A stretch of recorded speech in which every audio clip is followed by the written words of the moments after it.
Hello and welcome to this documentary video about my visit to the National Egyptian Museum of Civilization in Cairo. We were very lucky to be invited by Dr. Ashraf Moussa, a doctor in Egyptology, and he gave us a very good comprehensive tour of the museum.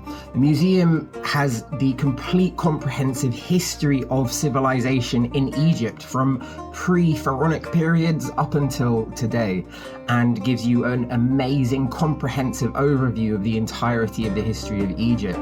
Because, you know, Egyptian history is so long that when Cleopatra and Julius Caesar saw the ancient pyramids in Egypt, they were already more ancient to them than the Colosseum in Rome is to us today. So that just gives you an overview of the sort of length of Egyptian history. This documentary is very short in that I only cover a third of the stuff we saw on the day. So it's definitely worth checking out yourself if you're in Cairo. And excuse the audio-visual quality issues, as all of the video was shot ad hoc, so I didn't have any microphones or anything. Everything's come off my phone for this video. So please, thank you for bearing with us, and I really hope you enjoy the documentary. See you. In that area over there used to be the first Arabic city called Fustat. It used to be there.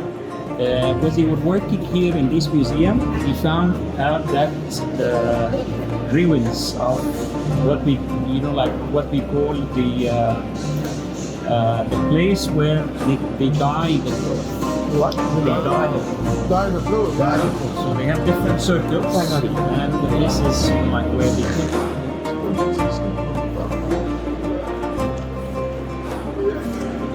Hundreds of people, they were wearing pharaonic uniform. That's the uniform that he was wearing.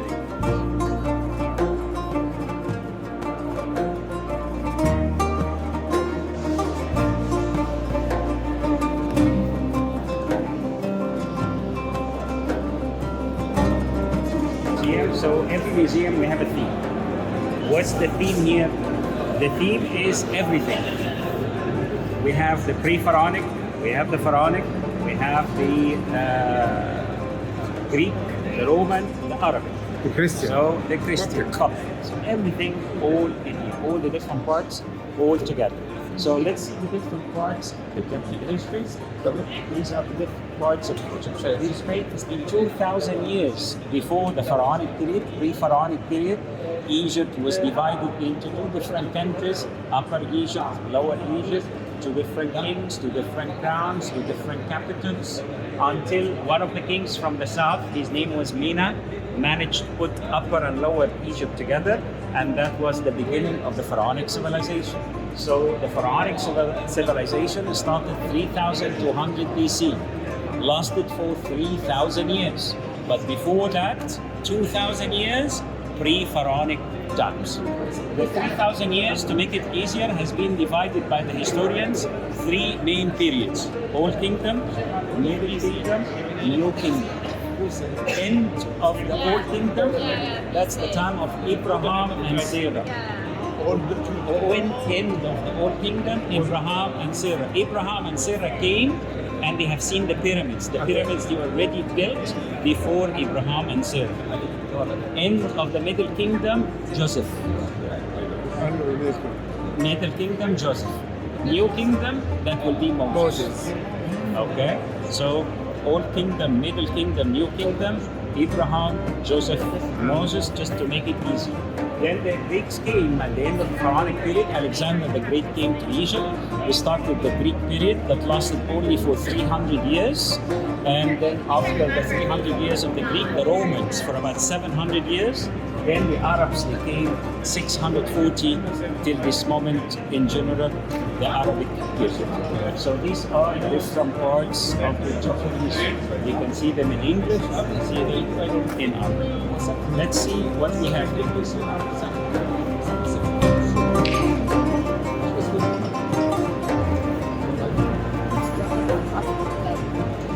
We'll see the most famous items, the most famous pieces, masterpieces.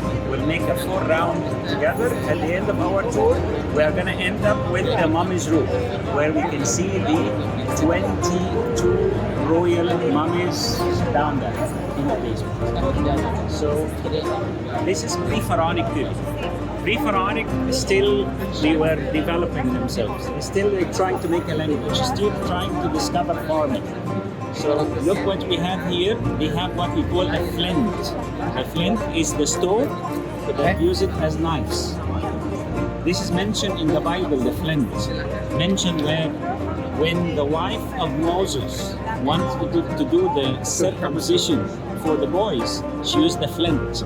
And this is the flint that we are talking about, used as knives. You can see here proper knives down there. And this is look here, it's like a proper knives, and this is started like this. This is the oldest skeleton ever found in Egypt, found in Sohag. That's the oldest one. Can you see the stones down there?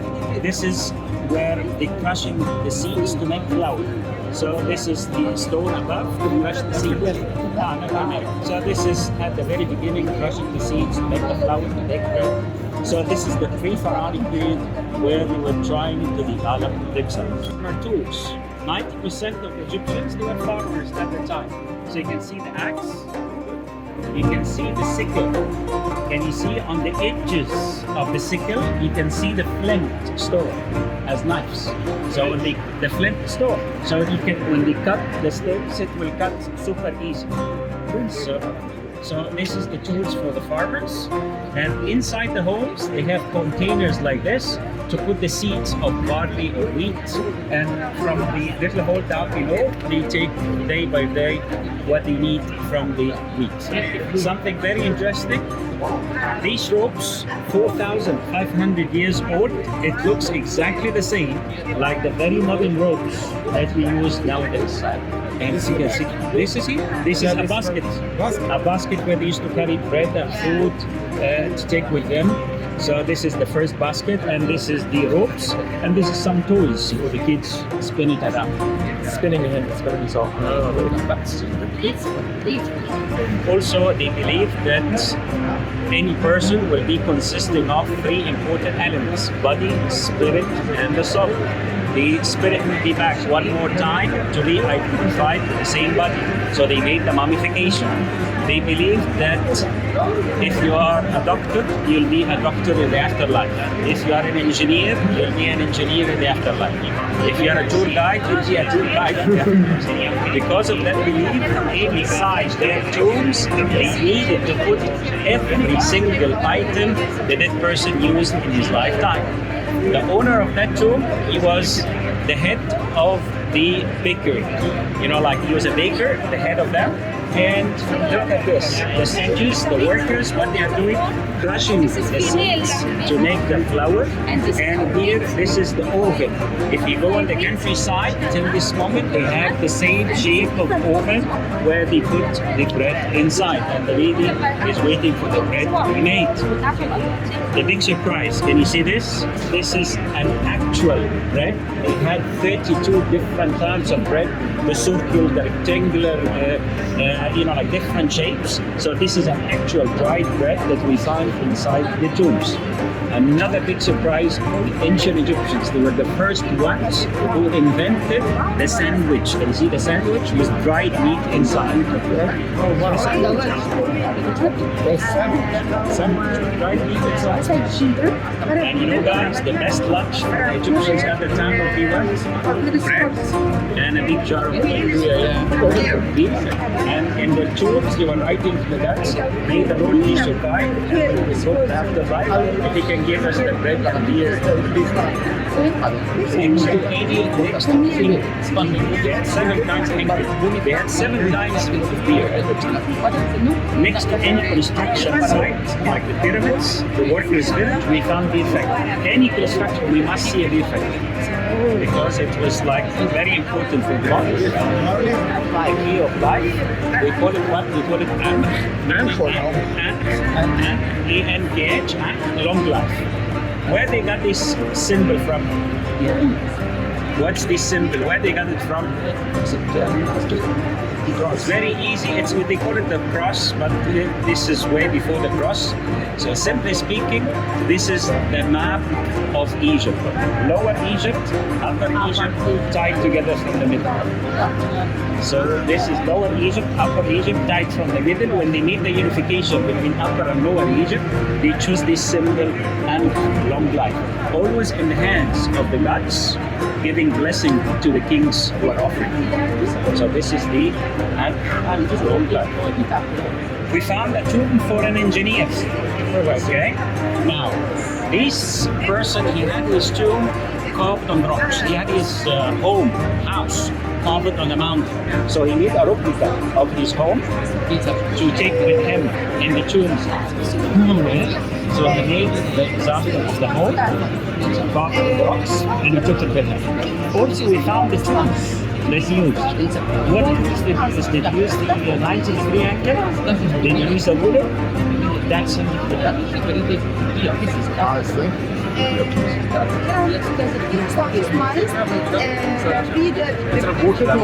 If there's a couple, boys, if there's a couple together, seated romantically together, he can tell his wife, "You are so beautiful tonight. You look like a count." That was something, a compliment. He meant the eyes of the cat, the eyes. Now, do you remember, guys, when Moses was laid for 40 nights and 40 days on the mountain? Right? What did the people of Moses do? The calf, that's the cow, that's Hathor. Near St. Catherine, in a place called now Serabit el-Khadem, we have Serabit el-Khadem near St. Catherine, about 100 miles away. We have, till this moment, the ruins for her temple. It's still there for Hathor. So they must have remembered, they passed by, remembered Hathor, associated with dancing and fertility. Music. And so when he was late, they came down, they were dancing, celebrating, and they made the fact that's Hathor. That's what made by the Philippines. Today, we are starting the new Coptic year, right? What's the first month in the Coptic year? Thoth. That's the god of wisdom and writing, the god Thoth. The god Thoth, the god of wisdom and writing and knowledge. So that's why we choose the first month carrying his name Thoth. This is This is a scribe, writer. This is the god. This is the god Thoth, the god of wisdom and writing. Now, this is the palette for the writers, scribes, to write down. So they get the ink from here, like the artists. They have palettes like this, they get the ink from the colors. Look at the stones, they get the powder, they mix with the white of an egg with water, and it will be as a picture. Now, guys, boys, are you ready? I'm gonna show you the first selfie in history. The first selfie in history made by the artists for himself. Look at that stone. So the artist is making a selfie for himself. Yes. Now, look at this. How to make labels for the jars. They have these rods, they roll it on the wet mud that will stand. Then put it in the oven, and then it will make labels like this. It's like the precursor to the printing press. So this is the first thing they do. Writing, the first language, the first papers. And in any language, the word paper is coming from the name of this plant, papyrus. Any language, the word paper is coming from the name papyrus or papyrus. So again, this is something new. The ancient Egyptians, the first ones who made the papers. And this is a story of a guy who used to live in the Middle Kingdom, a minister. His name is Sinuhi. Sinuhi, he was like a VIP, a minister in the time of the king. The king, he had information that in the Holy Lands or near Syria, they invented a new method. So they wanted to know the secrets of that new method. Sinuhi was a doctor. So he told him, okay, you can go by yourself as a doctor and to be like a tourist there and find out for me the secrets. So he went, and because he was a doctor, he was able to treat the people there, get friends with, make a lot of friends, and he knew about the secret of that new metal, and he brought a dagger with him as a present from a friend of him there, and he brought it to Egypt.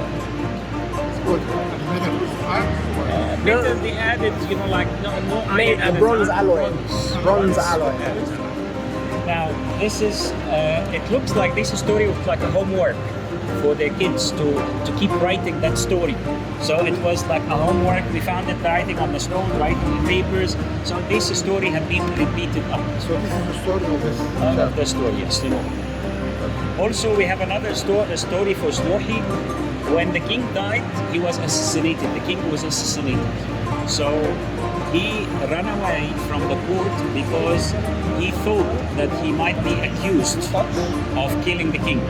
So he went to the Holy Lands, stayed there for about 20 years. The son of that king who died came to visit the area, and he recognized him. And he told him, I know that you have nothing to do with the assassination of the king. We found out the truth, and you are innocent. He said, can I come back? He said, yes, you can come back. So he came back. So this is the second story that we're also writing about. He was like a doctor and a minister, a vizier.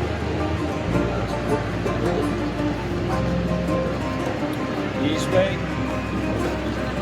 This is different types of boats.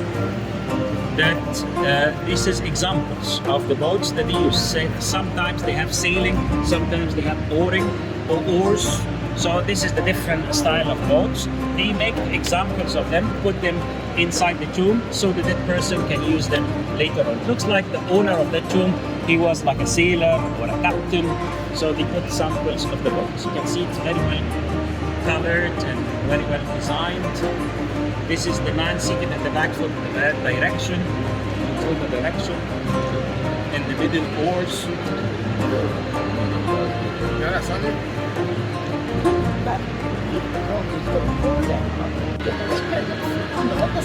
Guys, have you been to the pyramids of Giza, right? You remember the big pyramid? Next to the big pyramid, there were 3 smaller pyramids. The first smaller pyramid for his mother.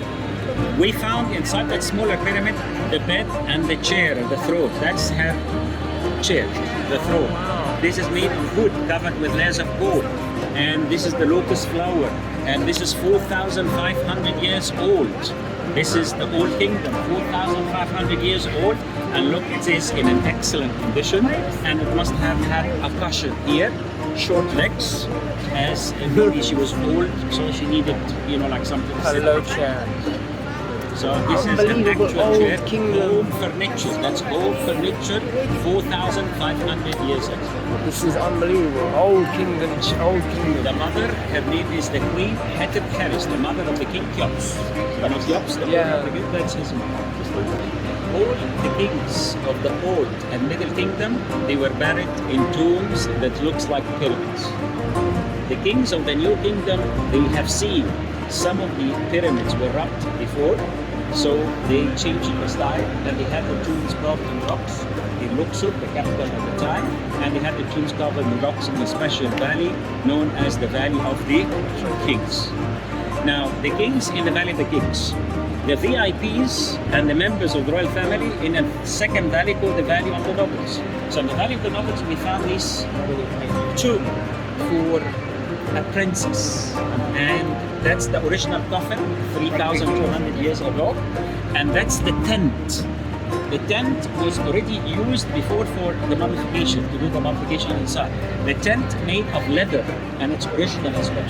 So the coffin was inside the tent, and all of this inside her tomb. When you go now for a funeral, what do you take with you? Flowers. So we found in the corner over there the bouquet of flowers that have been used in her funeral.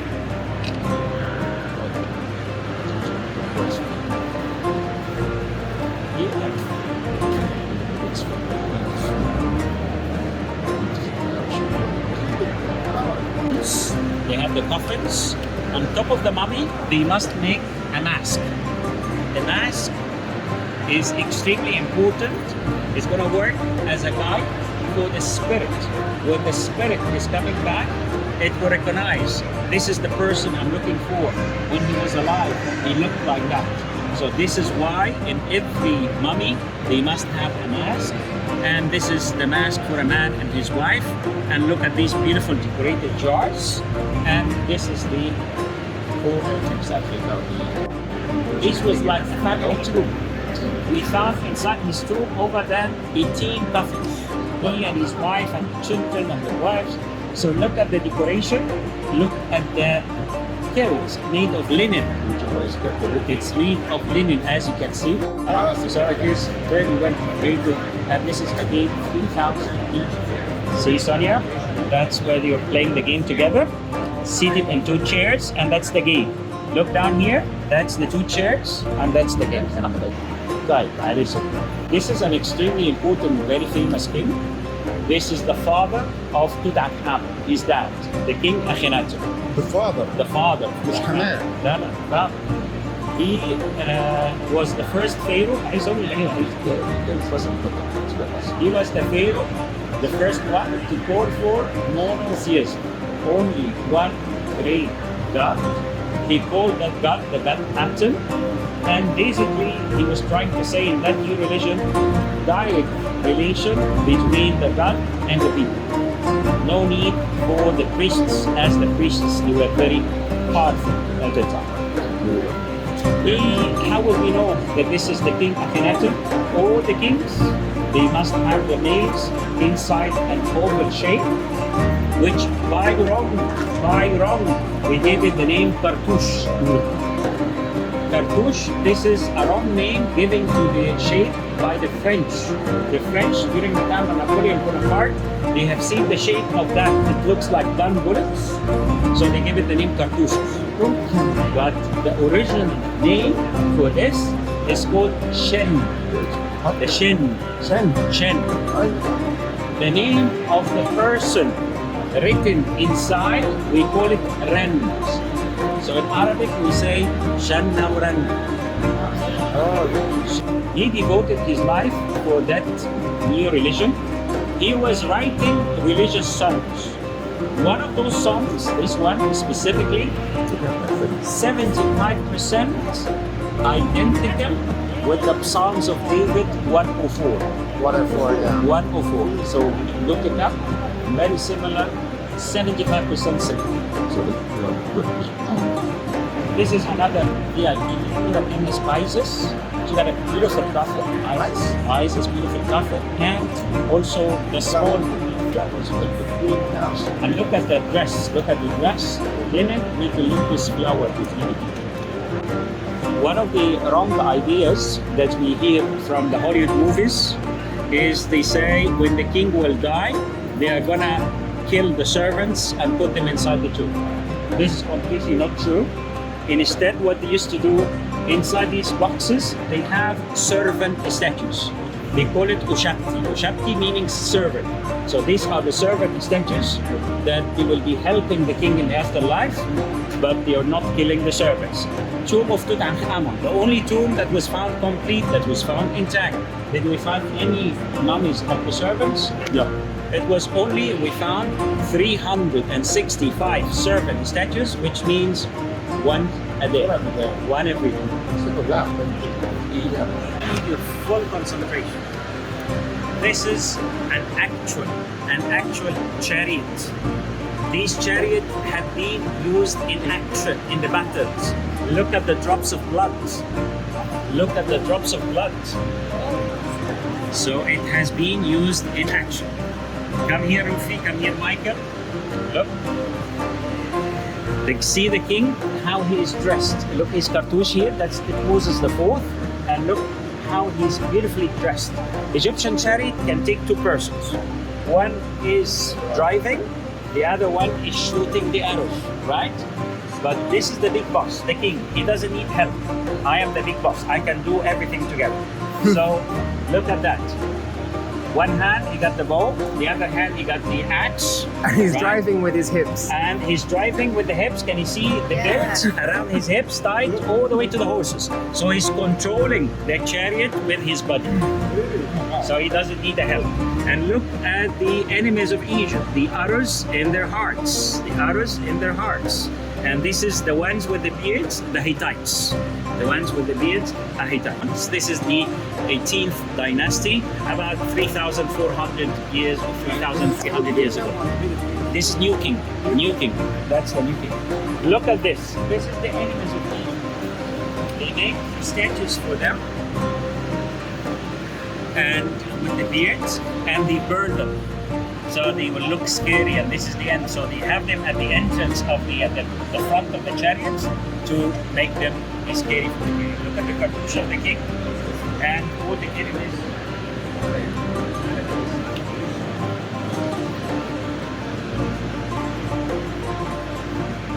So again, showing him portraying the chariots. And Now, here in these texts, Sonia, in these texts, he was saying what the god Horus, the god of victory, was helping him. He put his hand over my hand, helping me. So look at this. This is Horus, and supporting his hand like that, and the other hand lifting his arm up. So this is he's helping him. Now, this is another manifestation, another form. Horus having the cartouche of the king. So he is, on behalf of the king, fighting the enemies. I want you to take a good picture for this chariot, because this is the type of chariots that has been mentioned in the Bible. The 600 chariots that they chased Moses, they were exactly the same like this one. Also, in the Bible, they mentioned that King Solomon was buying chariots from Egypt for 600 shekels. And he said that the cost of the 600 shekels, it's like the cost of 4 horses. So one horse was like 150 shekels. So this is the type of chariots mentioned in the Bible. All those who are telling you the Romans made the chariots, no, thank you. Way before the Romans, they knew about it. Now, have you thought this is wood? How can he make wood bending like this? Engineering. Must be steel. So they put the steel and hot water, and they're trying to bend it with the steel. See the technology? That's but this would be large enough for 2 persons. One driving, one shooting.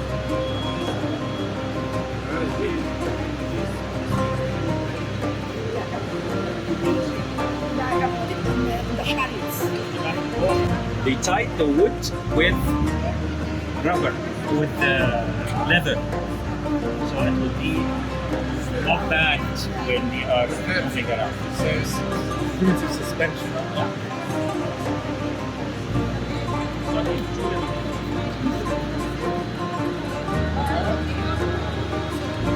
I'll show you.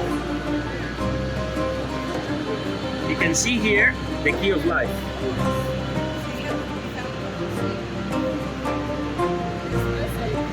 For all the kings, as soon as you are a king, you should have a special servant being purified with the water between 2 gods. The god Horus, the god of victory, and the god Thoth, the god of wisdom. Both of them purifying water over the king. In the guidebooks, they call it the baptism of the king. So look at this.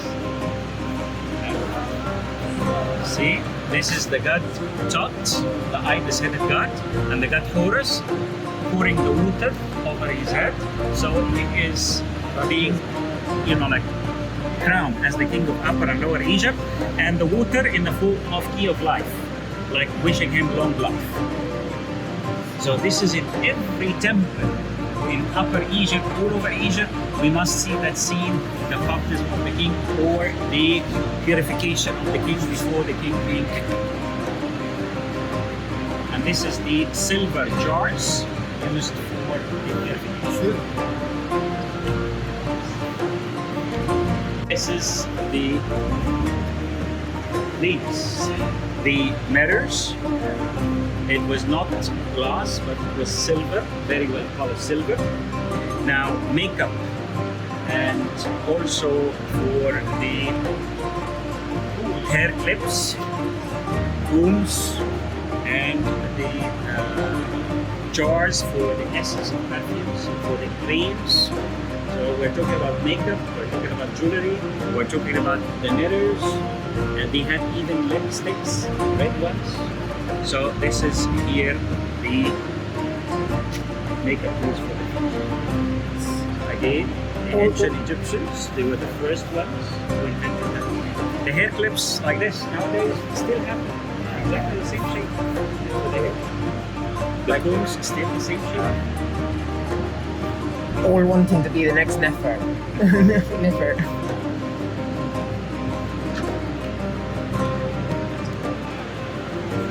This is the musical instruments. This is the harp that was invented again by the ancient Egyptians. Look at the flutes, the small ones and the long one. Till this moment in Upper Egypt, they have the flute, exactly the same shape, the same way. Look at the wooden arms. Oh my God, we clap have it. it until now. Yeah, till now. So this is some musical instruments. Amazing.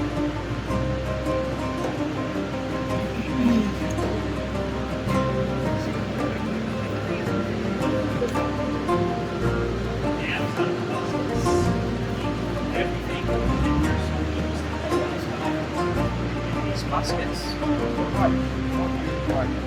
During his life he used it, but later on when he died, he put everything. Put everything in there. Now, boys, full concentration. Full concentration. Come here. Now, they say if you lost your big toe, it is very difficult to be able to walk again. So we found a mummy for a daughter of a priest. And on that mummy, we found out that she lost a big toe. Look what happened.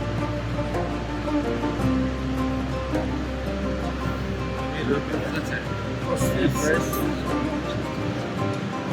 first ones all over the world, 3,000 years ago. They made the first thing. Look at the lady. Look at the lady. She was able to walk again. And she'll show you now what happened. It's made of wood and leather. Wood and leather. Look, what should I be?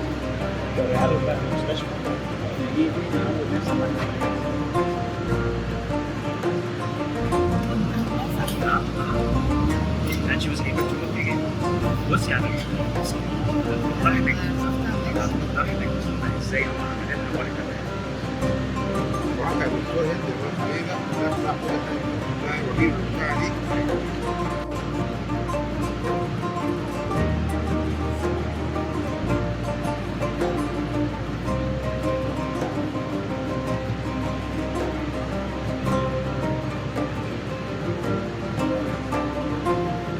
So it's still used in the birthing housing, the birthing church.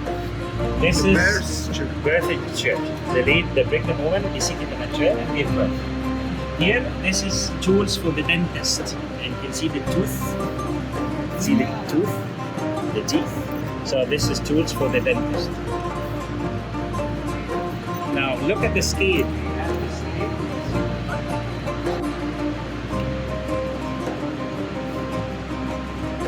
Wow. Weights. All these weights you have like staff according to the right numbers and figures are the right weight. And they have a smaller scale, they have bigger scale, so this is heavier weights. And they have weights at the other side as well. So they have the small weight, the staff and weight, and they have bigger ones, and they have more weights.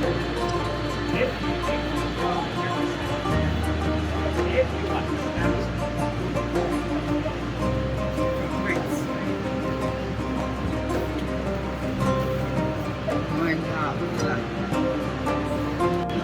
Clock at the time, watch, Rolex watches at the time, water clock. They have alabaster jars, 12 holes in equal intervals. You look to the level of the water, the number of the holes above, you can tell the time. Later on, they change the water with sand to reduce the evaporation. They have another way by measuring the length of the shade in the daytime. So this is water clock or measuring the shade. Did they use the obelisk as well, like a... The obelisk as well. This is at night. for the night? That's right.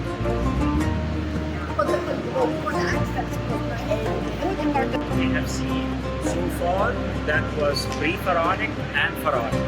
At the end of the pharaonic period, who came here to Egypt? Alexander. the Great. So look at the coins. For the first time, we started to know about the coins. Pharaonic period, no coins, no money. So only the first time we see proper coins when Alexander the Great came here to Egypt, and we started to see the proper coins. About was gold and silver. It's scribes, actually. So the scribes would write down the accounts. Weight of gold per weight. But Now, about 65 years ago, in the western desert of Egypt, there was the ruins of a temple. We excavated the temple, and there was like a room under the ground. We went down to that room under the ground. They found on the ceiling, high ceiling, there was like a jar. Just in the middle of the ceiling, there was like a big jar with hanging with the ropes. So they went to see what's inside the jar, and that's what we found. This is the area called Bush in the western desert. 100 of the treasures we found. Wow. Oh my God, look at that gold. it is Greek. Now, this beautiful coffin, this is for a priest, Ankh, and it's Greek period, wood covered with layers of gold. Unfortunately, after the revolution in 2011, this coffin was missing from the storage rooms. We couldn't find it anywhere. We spent about 9 years looking for this coffin, no clue. Until one day, all of a sudden, we have seen this lady. You know her by heart. You know her? Oh my God, Kim Kardashian.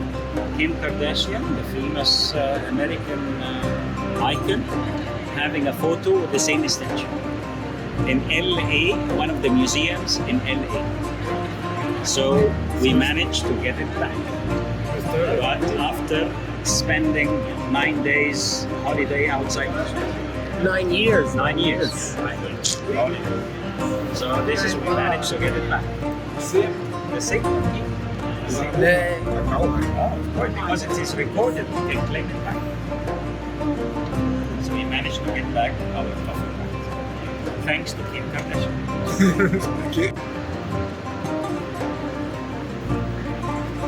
Now we're talking about the Coptic period. As you know, St. Mark was the first evangelist who came to Egypt in the year 60 AD. He came to Alexandria and he died in Alexandria 68. Many Christians, many Egyptians, they became Christians. And here we have the Coptic cross. You know the Coptic cross? 3 parts represent the Holy Trinity. 3, 6, 9, 12 represent the 12 apostles. 1, 2, 3, 4 gospels. And this is ivory, ebony, cedar wood, and they are all inlaid together. And this is beautifully made, all handmade, and this is we see it very common in all the very old churches all over Egypt. You can see the uniform of the priests or the bishops, and you can see the Coptic crosses, you can see the burning incense, you can see the oil lamps, and we can see the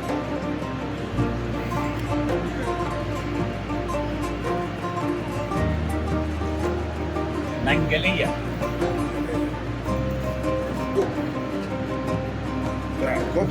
Coptic Arab. From the 17th century, they started to have the Coptic and the Arabic together. 17. 70, yeah, that's late. You know, the Arabs, they came here at the 7th century. All the Egyptians still speak in Coptic until the 10th century, the Fatimids, when they came, they were the first ones who didn't allow the Coptic to be spoken. They insisted to use the Arabic in every way. Anybody could speak Coptic, even they could walk in the streets and listen to you at home. If you speak Coptic, they cut your tongue. But till this moment, we have villages in Luxor and Manufaya, they speak all Coptic. So in the churches and the nuns still spoke. And this is the last form of the ancient Egyptian language. So this is the ancient Egyptian language written in Greek alphabet. That's the last form. In the same way, Italian is the last form of the Latin Roman language. This is some coins from Arabic period, golden coins.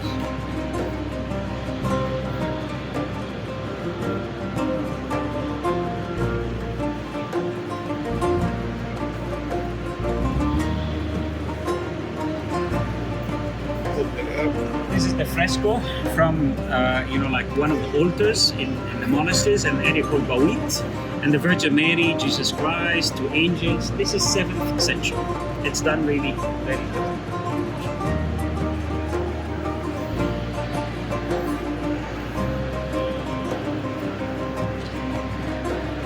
We had a percentage of Egyptian Jewish. It used to be a big percentage, like 1%, 1.5%. But between 1948 until 1956, for political reasons, many of the Egyptian Jewish, they left the country.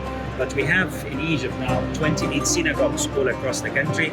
We have many monuments from the Egyptian Jewish who are living here. These boxes where they used to put the 5 books of Moses. So this is here on the Persian, the gazelle leather or the goat leather. And this is the first 5 books of Moses. They put it inside these boxes and they can carry it when they are traveling. And look at the palm tree. On top of the palm tree, we can see the 2 tablets and the 10 commandments. See that? So this is the Jewish Egyptians who are living here. And there used to be one area, one streets, like in Orkai. Remember that church? This is where Jesus Christ came as a family, here where his people are. This is before lunch and dinner. The Arabs used to wash the hands. So this is, like for washing the hands. This is the candlestick. Look at the size of the candlestick. Big size. And the oil lamps. This is inside the mosques. Glass. Carpet making. That is very look at that.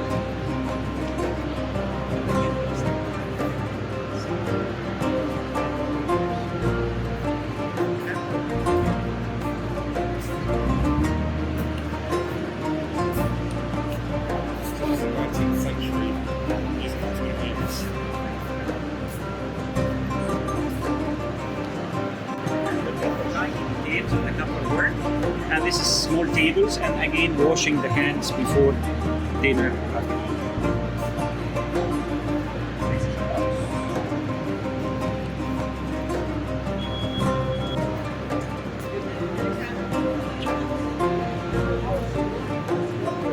Boys, what's this? Like a, What's this? I'm guessing a caravan, like a caravan. What's this? This is the put it on top of a camel, and usually for the bride when she's going to her husband to be the bridegroom, we put her inside so nobody can see her. Right? This is what we put on the camel. But here, this is not for the bride weddings. This is to move what we call the curtains. The curtains of what? You know, the Kaaba. Oh, wow! This is it. Where the people they go around for so many years, concerts in Egypt.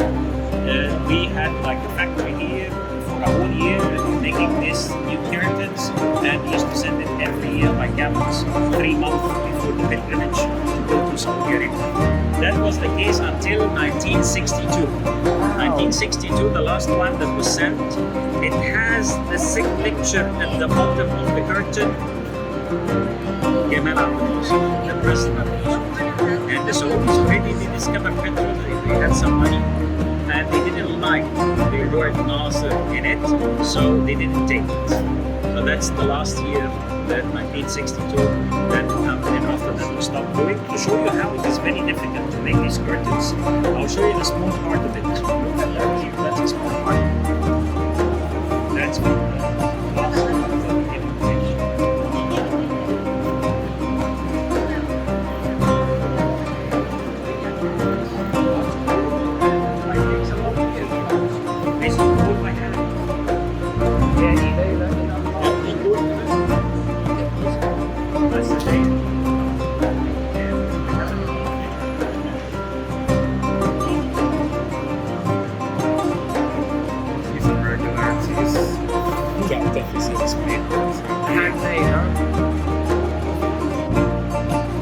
The keys for the Kaaba.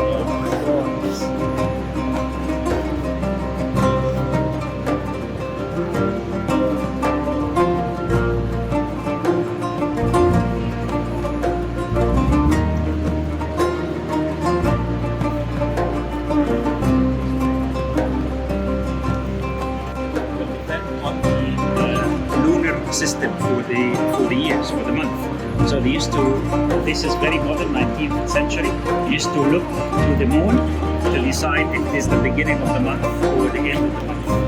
So this is a device that was invented to tell about the beginning of the month.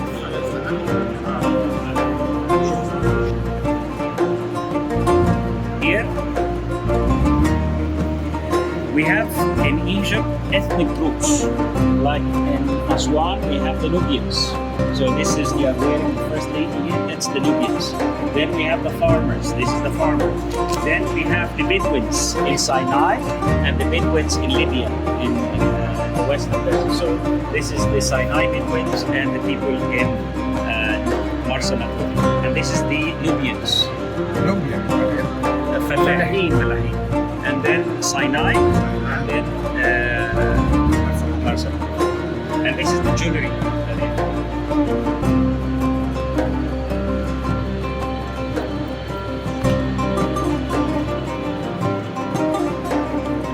Circle around this beautiful museum. You like the museum? Beautiful, yeah. You like it? The good thing is we will not be able to spend the same time in the old one because of it. Especially here it is, and the way we choose the icons. So it is done in a nice way. We've seen the first brand, the first engineering tools, the first makeup, the first plates. Like they have everything started to make it. Now we pick the best for the last. So what's the best for the last?